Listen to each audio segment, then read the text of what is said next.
Bonjour à tous, bienvenue sur votre séance numéro 4 en HTML. Dans la vidéo précédente, on a fait le tour avec toutes les balises vraiment principales. Paragraphe de formatage de texte, je vais vous parler un petit peu des titres. Maintenant, on va voir les citations. En fait, il y a 3 balises principales que vous devez les connaître, d'accord, qui ont vraiment un intérêt. La première balise, c'est la balise Q, qui va indiquer que le texte qu'il contient est une citation en incise, d'accord, et la plupart des navigateurs modernes entourent le texte de cet élément avec des marques de citation. Cet élément donc est destiné aux citations courtes qui ne nécessitent pas de sous de paragraphe. Donc vous pouvez par exemple mettre ce morceau de texte en citation. Ce morceau-là. Donc on va mettre la balise Q.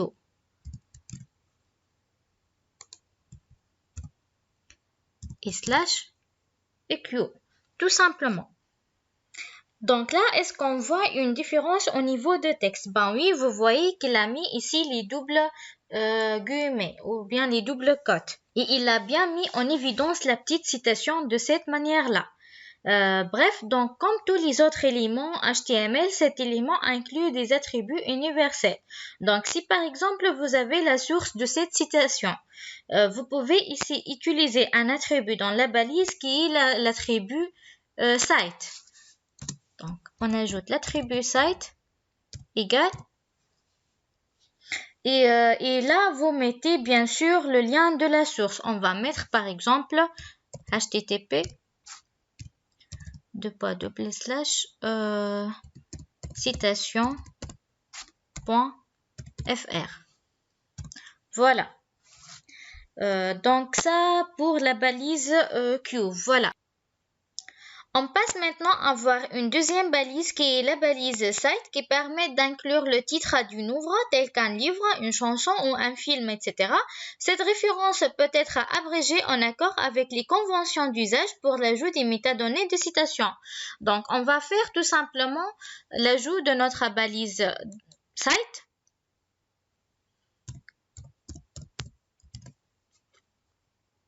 Et on va le fermer ici. /site. CTRL S.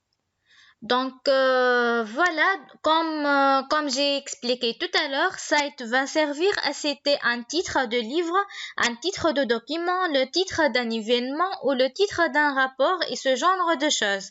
Elle n'est pas faite par contre de citer les noms des personnes, d'accord? Si vous voulez citer un auteur, un chanteur ou un artiste, il ne faut pas utiliser cette balise-là. Et là, si j'actualise, vous voyez donc il n'y a pas de grande différence à part qu'il a mis en italique. Voilà. Ici, on veut citer carrément un gros paragraphe. Donc, vous citez par exemple tout un ensemble. Utilisez alors la balise bleu cote.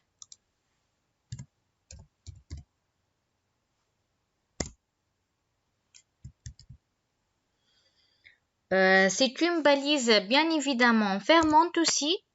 Donc, /bloc-cote. Voilà. Ici, je dis par exemple toute cette paragraphe là que c'est une citation.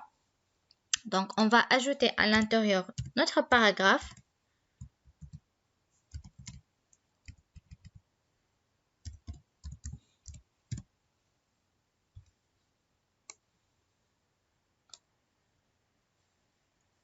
Et maintenant, si je sauvegarde et j'actualise ici ma page, donc vous voyez ici qu'elle met en évidence une marge de chaque côté pour dire que c'est une citation. Vous pouvez aussi ajouter l'attribut site pour indiquer la source de votre citation. Donc ici, on ajoute l'attribut site égale, comme d'habitude, donc http ://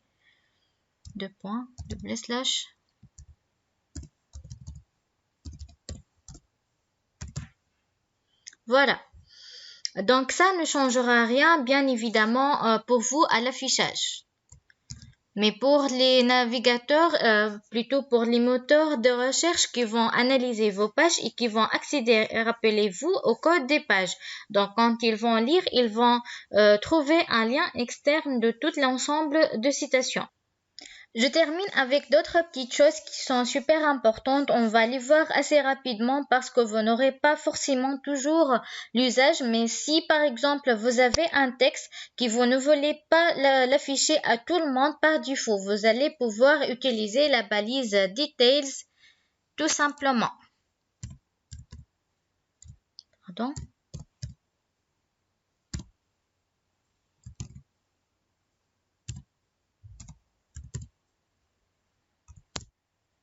Voilà.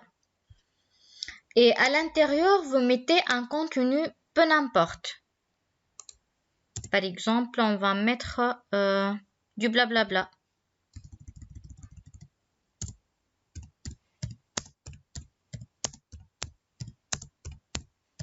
Voilà.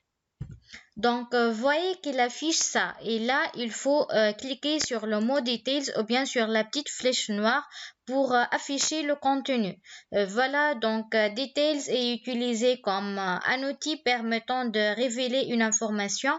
Et si vous souhaitez changer le mot Details, il suffit d'ajouter à l'intérieur une deuxième balise qui est la balise Summary.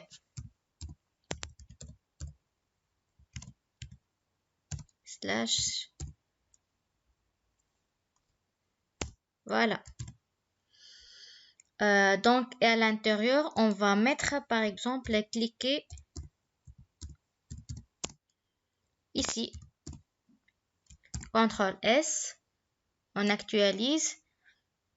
Donc, on remarque que c'est bien évidemment changé. Voilà. Donc pour cette vidéo, je pense que je m'arrêterai là. On se voit dans la prochaine vidéo. Comme d'habitude, n'oubliez pas de pratiquer, tester, mélanger et tester les attributs parce que faire du HTML, c'est facile, c'est à donner à tout le monde. Par contre, de le faire bien, là on peut en parler. Donc faites les choses comme il faut et n'hésitez pas bien évidemment de comprendre ce que vous faites. Et si vous avez des questions, vous me demandez bien sûr et vous allez trouver toute l'aide dont vous avez besoin. À bientôt tout le monde!